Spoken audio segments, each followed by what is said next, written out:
की बड़ी खबर आ रही है, जहां पर आपको बता दें कि लोकसभा चुनाव से पहले कांग्रेस को एक बार फिर बड़ा झटका लग सकता है।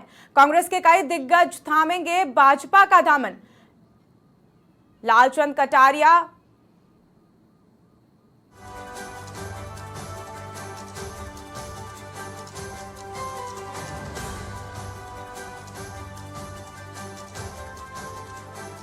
लोकसभा चुनाव से पहले कांग्रेस को बड़ा झटका लग सकता है। कांग्रेस के कई दिग्गज भाजपा का दामन थाम सकते हैं, जिसमें लालचंद कटारिया, राजेंद्र यादव और रिचपाल मृधा थामेंगे भाजपा का दामन। पूर्व विधायक खिलाड़ीलाल बैरवा और आलोक बेनीवाल भी सदस्यता ग्रहण कर सकते हैं। कल भाजपा मुख्यालय में भाजपा की सदस्यता ग्रहण करेंगे। भाजपा प्रदेश अध्यक्ष सीपी जोशी इनकी ज्वाइनिंग करवाएंगे। आपको बता दें कि लोकसभा चुनाव से पहले कांग्रेस को बड़ा झटका एक बार फिर लग सकता है, क्योंकि कई बड़े दिग्गज नेता जो है बीजेपी का दामन थाम सकते हैं। करीबन 1 दर्जन नाम जो है सामने आ रहे हैं कि बीजेपी का दामन थाम सकते हैं कांग्रेस के कई बड़े दिग्गज नेता। जहां पहले भी कांग्रेस को बड़ा झटका लगा था जब महेंद्रजीत सिंह मालविया ने बीजेपी का दामन थामा था। अब एक बार फिर कांग्रेस को बड़ा झटका लग रहा है। लोकसभा चुनाव के मद्देनजर जो है ये बड़ा झटका उन्हें लग सकता है, क्योंकि अब ज्यादा समय नहीं रह गया है लोकसभा चुनाव के लिए। और इस वक्त जब इतना महत्वपूर्ण समय है चुनाव का, उस समय कांग्रेस को जब बड़ा झटका लग रहा है, क्योंकि बीजेपी में कई बड़े कद्दावर नेता जो है दामन थाम सकते हैं बीजेपी का कांग्रेस के, जिसमें आपको बता दें कि कई बड़े नेताओं के नाम शामिल हैं, जिसमें पूर्व मंत्री लालचंद कटारिया, जो कि पहले पूर्व सांसद भी रहे हैं, केंद्र मंत्री भी रहे हैं। इसी के साथ पूर्व विधायक रिचपाल मृधा, विजयलाल मृधा, पूर्व विधायक आलोक बेनीवाल का नाम भी इस दौरान शामिल बताया जा रहा है। जहां पर साथ ही में खिलाड़ीलाल बैरवा, हम बात करें खिलाड़ीलाल बैरवा की, तो पहले भी इनका नाम सामने आया था जब जो है महेंद्रजीत सिंह मालविया बीजेपी का दामन थाम रहे थे। उस दौरान भी, उस वक्त भी खिलाड़ीलाल बैरवा का नाम सामने आया था, पर उस समय उन्होंने बीजेपी का दामन नहीं थामा था। अब हो सकता है कि कल वो दामन थाम ले से।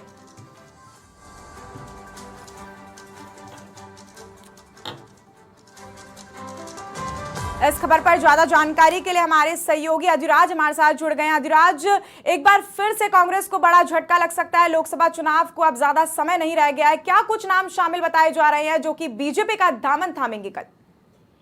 देखिए प्रिया, कांग्रेस को लोकसभा चुनाव से पहले बीजेपी एक बड़ा झटका देने की तैयारी कर रही है। हाल ही में महेंद्रजीत सिंह मालवीय, एक बड़े चेहरे ने बीजेपी की सदस्यता ग्रहण की और उनको टिकट दिया गया। लेकिन कल बड़े नेता, करीब आधे दर्जन से ज्यादा बड़े नेता और कई जिला परिषद प्रधान, ऐसे कई कांग्रेसी चेहरे हैं जो बीजेपी का दामन थामेंगे, कल बीजेपी की सदस्यता ग्रहण करेंगे। लेकिन उनमें वो बड़े चेहरे हैं, लालचंद कटारिया, जो एक बड़े नेता के तौर पर जाने जाते हैं, जयपुर ग्रामीण के, केंद्र में मंत्री रहे हैं, पिछली गहलोत सरकार में वो कृषि मंत्री रहे, उनके नाम की चर्चा है। कल वो बीजेपी का दामन थामेंगे और विधानसभा चुनाव से पहले ही उनके नाम की चर्चा चल रही थी कि वो बीजेपी की सदस्यता ग्रहण करेंगे, लोकसभा चुनाव लड़ेंगे।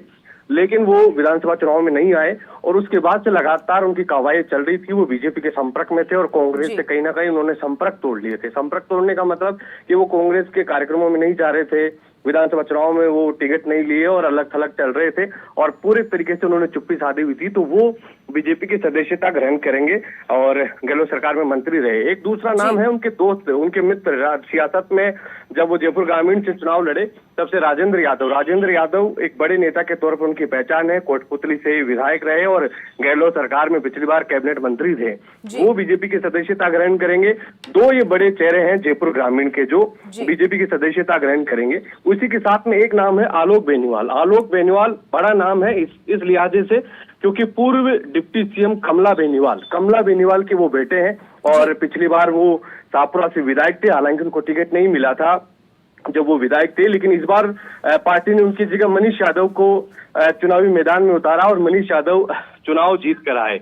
ऐसी स्थिति में आलोक बेनीवाल ने भी अब कांग्रेस से किनारा कर लिया है, वो भी बीजेपी की सदस्यता ग्रहण करेंगे। और मारवाड़ से रिचपाल मृधा, जो जाटों की कद्दावर नेता है। मृधा परिवार राजनीति में अपना एक इतिहास रखता है, राजस्थान की सियासत में और कांग्रेस और खासतौर पर मारवाड़ की राजनीति में मृधाओं का बोलबाला रहा। ज्योति मृधा बीजेपी में आ चुकी है, बीजेपी से लोकसभा का टिकट मिला है और वो इनकी भतीजी है रिचपाल मिर्जा की, वो बीजेपी की सदस्यता ग्रहण करेंगे। उनके बेटे हैं विजयपाल मिर्जा, जो पिछली बार डेगाना से विधायक रहे, वो बीजेपी की सदस्यता ग्रहण करेंगे। खिलाड़ी लाल बहरवा भी कांग्रेस से पिछली बार विधायक थे, इस बार उनको टिकट नहीं मिला, चुनाव हार गए। तो ऐसे काफी कद्दावर चेहरे हैं, बड़े नाम हैं अपने अपने क्षेत्र में। खासतौर पर मारवाड़ से मिर्जा परिवारों का बोलबाला था मिर्जा परिवार का। रिचपाल मिर्जा अपने बयानों से सुर्खियों में रहते हैं। वो आएंगे जयपुर ग्रामीण के कांग्रेस के दो सबसे बड़े चेहरे। अगर जयपुर ग्रामीण कांग्रेस में बात की जाए तो कांग्रेस के पास सबसे बड़े दो चेहरे थे। उन चेहरों में लालचंद कटारिया और राजेंद्र यादव। अगर जातीय सियासत के समीकरण को लिहाज से भी समझे तो जयपुर ग्रामीण में यादव और जाटों की संख्या अच्छी है और दोनों कैबिनेट मंत्री थे। तो ये दोनों आना कहीं ना कहीं कांग्रेस के लिए बड़ा झटका है। साथ ही इनके साथ इनके जो समर्थक है, जिला परिषद के जो सदस्य हैं, प्रधान हैं, अजराज जी आप बने रहिए हमारे साथ। हमारे सहयोगी दिनेश भी जुड़ गए हैं। दिनेश, सबसे पहले तो आपसे यही जानना चाहेंगे कि एक बार फिर कांग्रेस को बड़ा झटका लगने वाला है, तो ऐसे में जो ये नेता है, बड़े कद्दावर नेता है, क्यों उनका मोह खत्म होता जा रहा है कांग्रेस के साथ? देखिए, चाहे लालचंद कटारिया हो या रिचपाल मिर्जा हो, दोनों रिश्ते में समधी भी हैं। इनके अलावा राजेंद्र यादव के नाम की चर्चा है, वो भी, राजेंद्र यादव भी इसी ग्रुप से माने जाते हैं। और ये देखिए, पूरे जो नाम है, चाहे राजेंद्र यादव का हो, रामपाल शर्मा का हो, रिचपाल मिर्जा, लालचंद कटारिया, ये तमाम जो नेता हैं वो पूर्व विधानसभा अध्यक्ष हैं। ये सीपी जोशी गुट के माने जाते हैं। और सीपी जोशी चूंकि लगातार पार्टी में एक साइड से चल रहे हैं और ये तमाम नेताओं की चर्चा लंबे समय से थी कि ये बीजेपी में शामिल हो सकते हैं। चूंकि लालचंद कटारिया विधानसभा चुनाव लड़ने से इनकार कर चुके हैं और उन्होंने कांग्रेस पार्टी से जब विधानसभा उम्मीदवारों का चयन हो रहा था उसी वक्त पार्टी को ये स्पष्ट कर दिया था और यही कारण था कि उनको पार्टी ने कैंडिडेट नहीं बनाया था। तो उस वक्त से ही ये चर्चा चल रही थी। लेकिन चूंकि उनके दामाद हैं और रिचपाल मिर्जा के पुत्र हैं विजयपाल मिर्जा, वो कांग्रेस पार्टी के कैंडिडेट थे।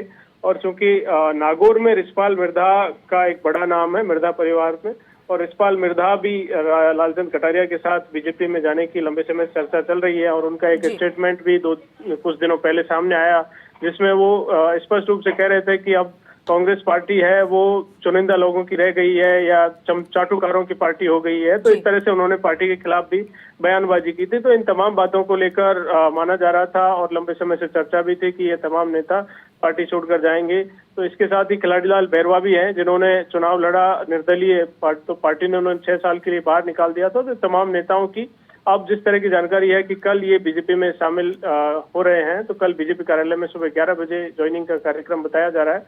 लेकिन ये तय है कि अगर ये तमाम नेता अगर कांग्रेस पार्टी का दामन छोड़ते हैं तो कांग्रेस पार्टी को एक बड़ा झटका होगा और लोकसभा चुनाव में बड़ा नुकसान कांग्रेस पार्टी को हो सकता है। जी दिनेश, जैसा कि आपने बताया कि कल जो है 11 बजे ये जो तमाम नेता हैं वो बीजेपी का दामन थाम सकते हैं। साथ ही में जो करीबन 1 दर्जन नाम जो है इसमें शामिल बताए जा रहे हैं, जिसमें लालचंद कटारिया का नाम भी शामिल है। तो लालचंद कटारिया तो पहले भी दिल्ली गए थे अभी हाल ही के दिनों में, तो क्या पहले से इनका जो है दिमाग में माइंड चल रहा था कि वो बीजेपी शामिल करना चाहते हैं? देखिए, पहले नहीं, ये बहुत पहले से चल रहा है। विधानसभा चुनाव का हमने जिक्र किया उसी वक्त से, चूंकि लगातार जब गहलोत सरकार में कैबिनेट मंत्री थे लालचंद कटारिया, और उस वक्त सरकार में इनके जो पॉलिसी डिसीजंस की बात हो या फिर इनकी जो कार्यप्रणाली थे उसको लेकर जिस तरह की बंदिशें थी, उस वक्त भी लालचंद कटारिया सेटिस्फाइड नहीं थे और लगातार बीजेपी के संपर्क की बातें थी। लेकिन विधानसभा चुनाव लड़ने से उन्होंने इनकार कर दिया और उसके बाद अब जिस तरह से सही समय का ये कहा जा रहा था कि सही समय का इंतजार है, और वो अब मुझे लगता है कि अब सही समय आ गया है और कल 11 बजे का वो सही समय है जब बीजेपी कार्यालय में जाकर वो बीजेपी का दुपट्टा पहन लेंगे। लेकिन लालचंद कटारिया एक अकेला नाम नहीं है, बड़ी संख्या में कांग्रेस पार्टी के नेता हैं और वो प्रोमिनेंट लीडर हैं, जिनमें चाहे रिचपाल मिर्जा, जिनका अपना एक प्रभाव है, वजूद है नागौर की राजनीति में, वो खुद 4-5 बार के एमएलए हैं, पूर्व में मंत्री रहे। उनके बेटे हैं विजयपाल मिर्जा, वो भी पिछली बार विधायक थे। इसके अलावा राजेंद्र यादव का नाम है। राजेंद्र यादव सीपी जोशी गुट के ही माने जाते हैं और सीपी जोशी गुट में ही लालचंद कटारिया का नाम भी शामिल है। तो दोनों ही नेता हैं वो अपने आप में बहुत प्रोमिनेंट लीडर भी हैं। लालचंद कटारिया का अपना एक वजूद है, राजेंद्र यादव का अपना एक वजूद है, यादव समाज में अच्छी पैठ है। तो राजेंद्र यादव जाते हैं तो निश्चित तौर पर जयपुर ग्रामीण की राजनीति में कांग्रेस पार्टी के लिए एक बड़ा झटका होगा, एक बड़ा वैक्यूम होगा।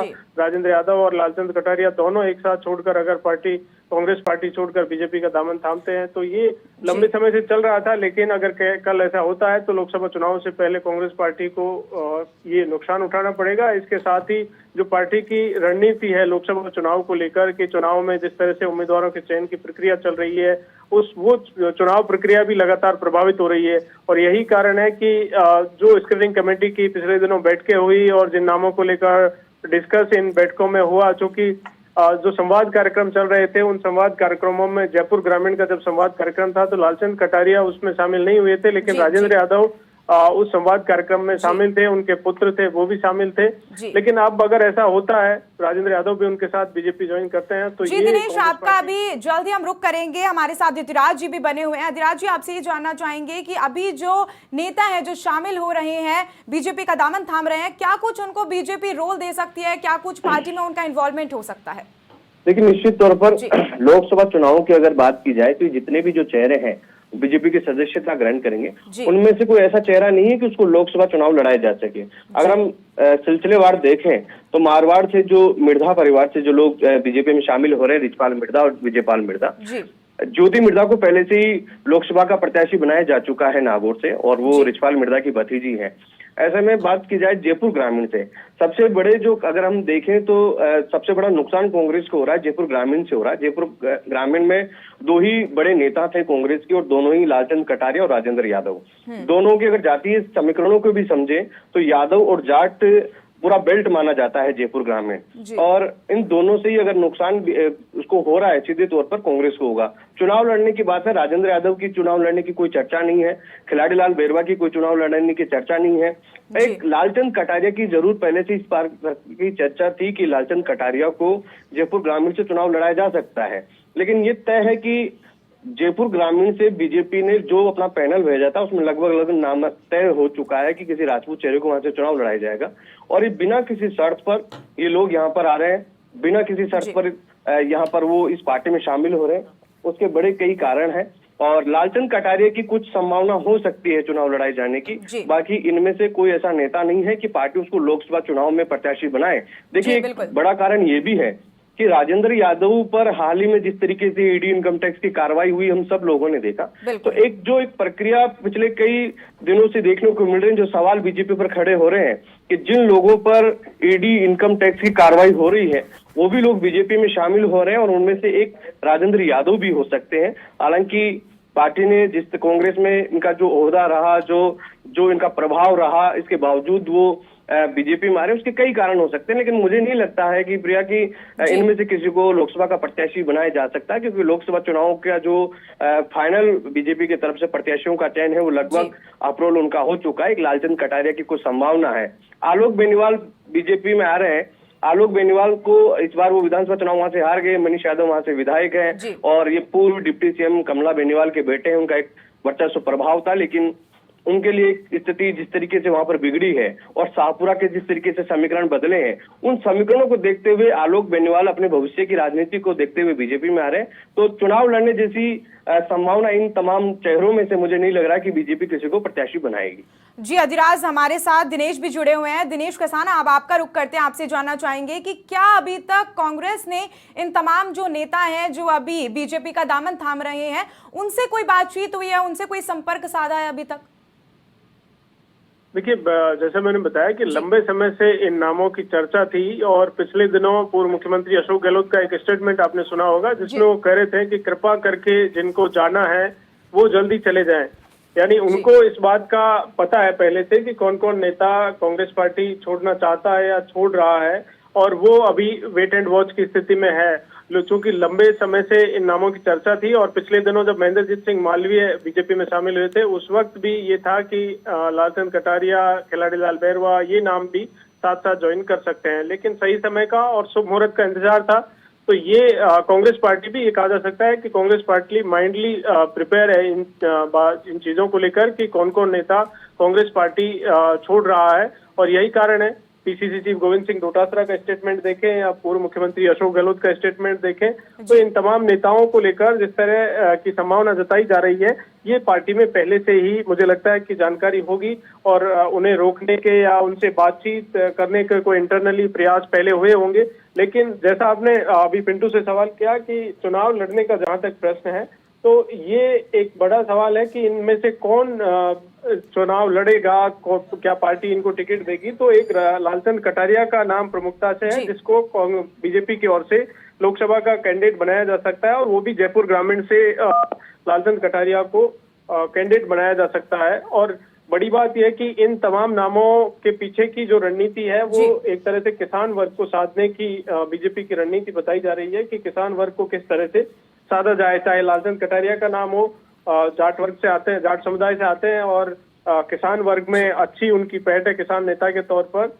रिचपाल मिर्जा की भी जी दिनेश, आप बने रहिए हमारे साथ। एक और बड़ी खबर सामने आ रही है, लोकसभा उम्मीदवारों के चयन प्रक्रिया के बीच में कांग्रेस में खलबली मच गई है। पार्टी छोड़ने वाली की लगातार जो संख्या है वो लगातार बढ़ रही है। अब मानवेंद्र सिंह जसौल की भी घर वापसी की चर्चाएं सामने आ रही हैं। कल केंद्रीय मंत्री गजेंद्र सिंह शेखावत से हुई जसौल की चर्चा में मानवेंद्र जसौल को बीजेपी बना सकती है राजसमंद में लोकसभा उम्मीदवार। जी हां, कल भाजपा कार्यालय में भी कांग्रेस के करीब 1 दर्जन से अधिक नेता जो हैं पार्टी ज्वाइन करने वाले हैं। 3 पूर्व मंत्रियों सहित कई पूर्व विधायक और कई बड़े नेता भी इस दौरान बीजेपी में शामिल होने वाले हैं। कांग्रेस को बड़ा झटका लग गया है।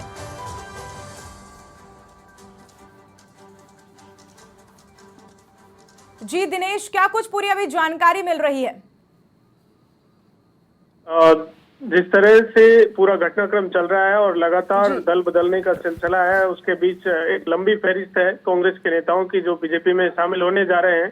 लेकिन इन सब के बीच एक और लेटेस्ट अपडेट यह है कि मानवेंद्र सिंह जसौल जो पिछले कई चुनाव हार चुके हैं, कांग्रेस पार्टी के सिंबल पर चुनाव लड़ा, पूर्व मुख्यमंत्री वसुंधरा राजे के खिलाफ उन्होंने झालरापाटन से कांग्रेस पार्टी ने उनको उम्मीदवार बनाया। उसके बाद लोकसभा का चुनाव वो हार गए, विधानसभा का चुनाव हार गए। लेकिन अब चूंकि उनके परिवार पर संकट का दौर भी आया हुआ, हाल ही में उनकी पत्नी है चित्रा सिंह, उनका निधन हो गया था और उसके बाद हालांकि वो परिवार संकट के दौर से गुजर रहा है। लेकिन चूंकि लोकसभा चुनाव है और चुनाव से पहले गजेंद्र सिंह शेखावत की उनसे मुलाकात हुई है और इस मुलाकात के मायने माने जा रहे हैं कि मानवेंद्र सिंह जसौल की घर वापसी को लेकर चर्चा है कि मानवेंद्र सिंह जसौल बीजेपी का दामन है वो थाम सकते हैं और जसौल को बीजेपी है वो कैंडिडेट भी बना सकती है। क्योंकि पूर्व विदेश मंत्री जसवंत सिंह जसौल उनके बेटे हैं और बीजेपी के कद्दावर नेता रहे हैं जसवंत सिंह जसौल। तो ऐसे में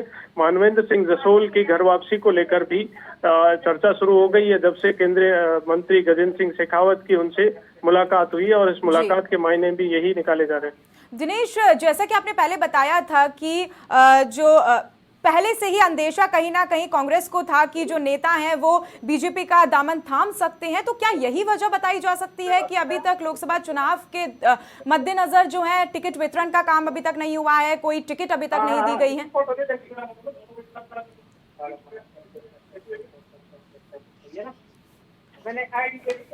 प्रदेश से इस वक्त की बड़ी खबर आ रही है जहां पर अभी लोकसभा चुनाव से पहले कांग्रेस को बड़ा झटका लग गया है। करीबन 1 दर्जन से ज्यादा जो बड़े कद्दावर नेता हैं कांग्रेस के वो अब बीजेपी का दामन थामने वाले हैं। कल 11 बजे करीबन जो है बीजेपी का दामन थामेंगे ये बड़े दिग्गज नेता, जिसमें कई नेताओं के नाम शामिल बताए जा रहे हैं। आपको बता दें कि इसमें बड़े नेताओं के नाम शामिल हैं, जिसमें लालचंद कटारिया का नाम भी शामिल है जो कि पहले पूर्व सांसद भी रह चुके हैं और साथ में केंद्रीय मंत्री भी रह चुके हैं। इसी के साथ आपको कई और नाम भी हैं जो शामिल है वो बताते हैं। पूर्व विधायक रिचपाल मृदा भी इसमें शामिल बताई जा रही हैं, विजयपाल मृदा, पूर्व विधायक आलोक बेनीवाल भी इसमें शामिल हैं। खिलाड़ी लाल बैरवा जिनका नाम पहले से भी चर्चाओं में था, जब महेंद्रजीत सिंह मालविया ने बीजेपी का दामन थामा था उस दौरान भी जो है खिलाड़ी लाल बैरवा का नाम चर्चाओं में आ रहा था सामने। उस समय उन्होंने बीजेपी का दामन नहीं थामा था, लेकिन अब कल बीजेपी का वो दामन थाम सकते हैं। इसी के साथ आपको ये भी बताते चले कि कांग्रेस के पूर्व अध्यक्ष सुरेश चौधरी सहित करीब 12 से 15 कद्दावर नेता, दिग्गज नेता बीजेपी का दामन थाम सकते हैं। पहले भी खबर आ रही थी कि जो लालचंद कटारिया हैं वो कल दिल्ली में थे, दिल्ली दौरे पर थे, वहां पर उनकी बीजेपी से चर्चा हुई थी, क्या कुछ उनका चर्चा हुई थी, उसी के मद्देनजर जो है अब वो कल बीजेपी का दामन थाम रहे हैं। उनकी जो है ज्वाइनिंग से पहले बातचीत हुई है, टिकट वितरण को लेकर भी बातचीत जरूर इस दौरान हुई ही होगी, क्योंकि अब ज्यादा वक्त नहीं रह गया है लोकसभा चुनाव को लेकर भी, उसको मद्देनजर रखते हुए भी ये सारे फैसले लिए जा सकते हैं। साथ ही में बात करें राजस्थान की, तो राजस्थान की जो सियासत है वो जातिगत समीकरण पर भी उतनी ही इन्वॉल्व रहती है।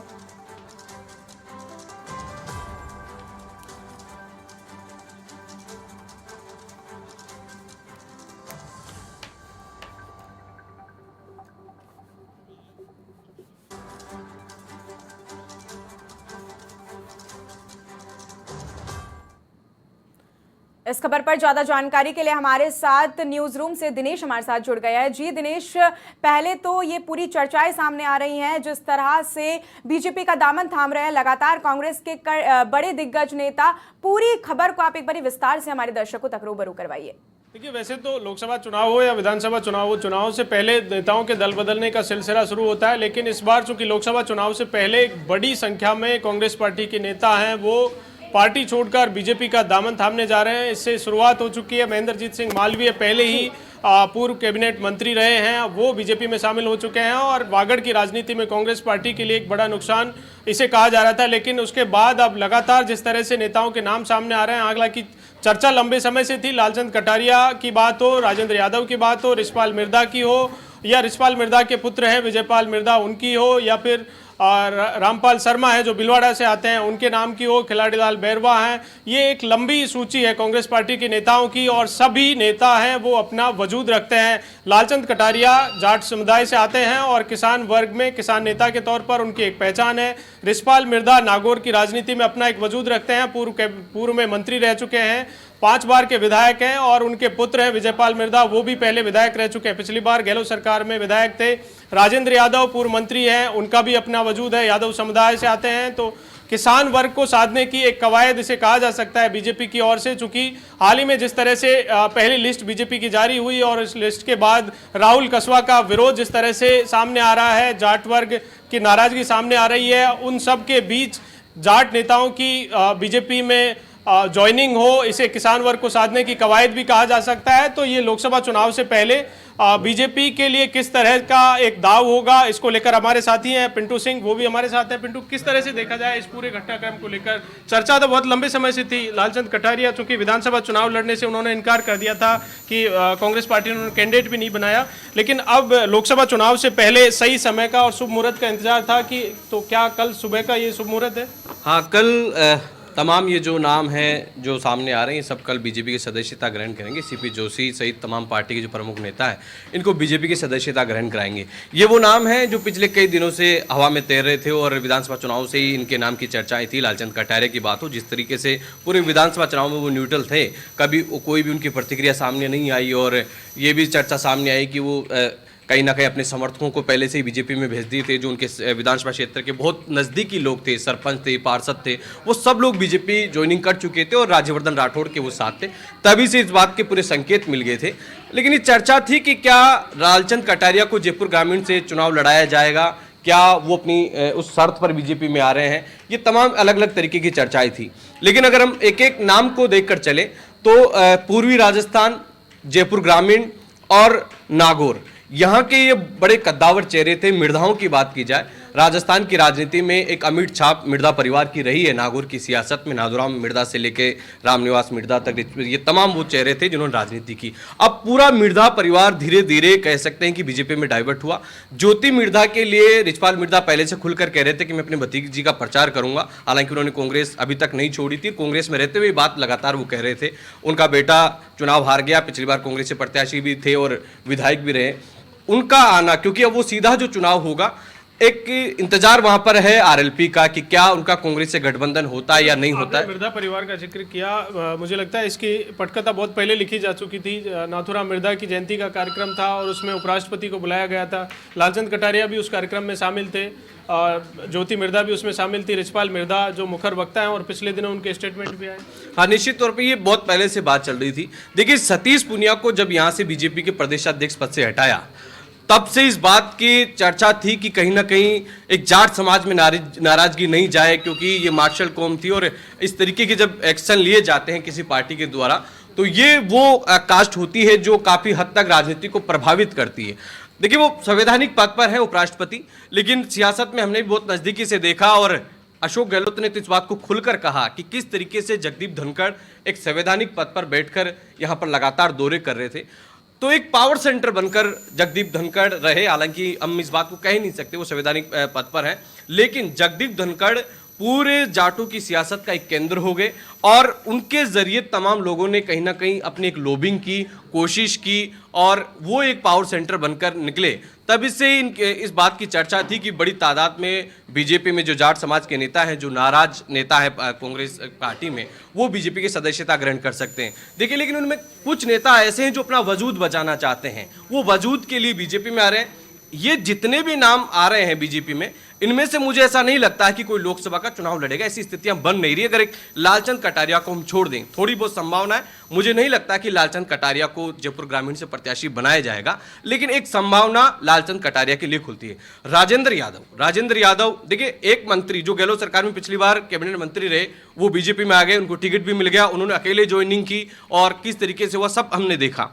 ये वो चेहरे हैं जिनमें 2 कैबिनेट मंत्री गहलोत सरकार में रहे, वो और आ रहे हैं। राजेंद्र यादव पे जिस तरीके से भी हाल ही में कार्रवाई हुई चुनाव के दौरान, हम सब ने देखा कि बड़े तादाद में वो एक व्यवसायी भी हैं, व्यापारी भी हैं और बहुत लंबा बिजनेस है। इनकम टैक्स की भी कार्रवाई हुई और अब वो बीजेपी में आ रहे हैं। किस तरीके से आरोप लगा रहे हैं। देखिए, कांग्रेस बार बार ये भी कहती है कि वो क्यों जा रहे हैं, क्या डर है, क्या दबाव है, तो ये कांग्रेस के पास कहने के लिए रहता है कि डर और दबाव के चलते वो बीजेपी में जा रहे हैं। दूसरी तरफ राहुल गांधी ये कहते हैं कि डरो मत, और जो इन्हीं के पार्टी के नेता जिन पर ईडी इनकम टैक्स की कार्रवाई चल रही है, वो बीजेपी में जा रही है। ये सब चीजें देखने वाली बात है। एक तरफ बीजेपी में जा रहे हैं, कांग्रेस छोड़ रहे हैं, लेकिन इनकी जो दूसरी चीजें जो इनसे जुड़ी हुई है कि किसी पर क्या कार्रवाई चल रही है, कोई किसी का किसी कोई ऐसी घटना है जिसमें कोई केस चल रहा है, विवाद चल रहा है। रिचपाल मिर्धा में आपको पता होगा कि एक ड्राइवर वाला केस उठा था कि उनका जो ड्राइवर था वो लापता था, कई केस वेस भी दर्ज कराए, तो कुछ चीजें इनसे जुड़ी हुई है, विवाद भी इनसे जुड़े हुए हैं।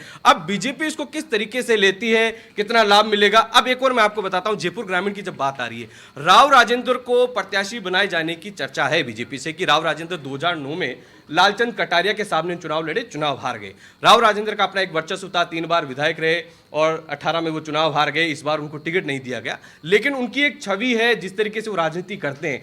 आलोक बेनीवाल भी बीजेपी में आ रहे हैं। आलोक बेनीवाल का इसलिए वहां पर शाहपुरा से राजनीतिक अस्तित्व कमजोर हो रहा है, या यूं कह सकते हैं कि मनीष यादव ने वहां पर अपनी जगह बना ली, आलोक बेनीवाल के पास कोई ऑप्शन नहीं है, तो बीजेपी को यह फायदा जरूर मिलेगा कि बीजेपी का जयपुर ग्रामीण से कोई प्रत्याशी मैदान में आता है और लालचंद कटारिया और राजेंद्र यादव उनके साथ रहते हैं, तो बीजेपी के लिए आसानी हो जाएगी, बीजेपी के लिए सहूलियत हो जाएगी।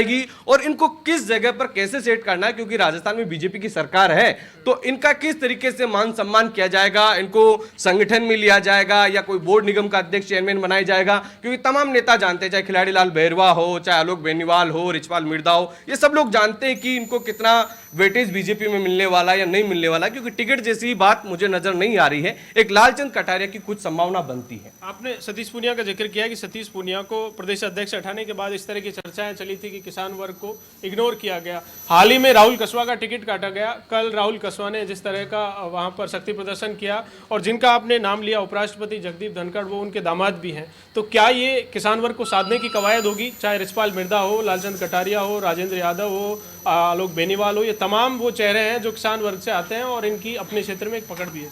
देखिए, ये पटकथा कोई आज की लिखी हुई नहीं, बहुत पहले ही पटकथा लिखी गई थी। राहुल कसवा का टिकट आज अभी थोड़े दिन पहले कटा था, लेकिन ये वो नाम थे जिनकी बहुत पहले से ही चर्चा की थी कि ये बीजेपी में आएंगे, नहीं आएंगे। एक पश्चिमी उत्तर प्रदेश का जो वोट बैंक है, आरएलडी का गठबंधन हुआ है राष्ट्रीय लोकदल का, ये चीजें बहुत पहले से ही सेट थी। लेकिन इन चीजों को इधर देखते हुए और भी कई ऐसे चेहरे हैं। इस बात का हम बार बार इन तमाम नामों को लेकर हम चर्चा कर चुके हैं। एक नाम मानविंदर सिंह जसोल।